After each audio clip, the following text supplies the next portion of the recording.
not wait and hear from the other side of the story. You just open your mouth like pig. That want to born. You are wonderful. See no chick.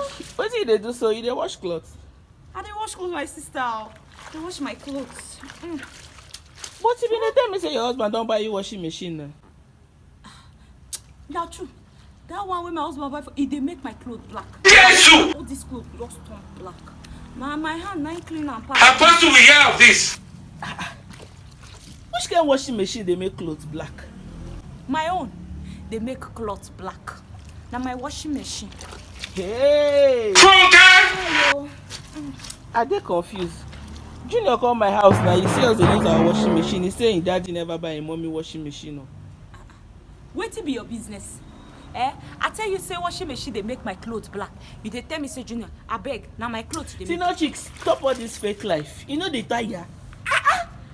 Me fake life. I beg, mind your business. Oh wow! Come on for my side. Come on. Now so gossip. Now when I get this compound, they gossip. I tell you, say my washing machine they make my clothes black. Wait till be your own. I beg enter your house before I vest for you now. Enter your house before I vest for you. I'm not joke.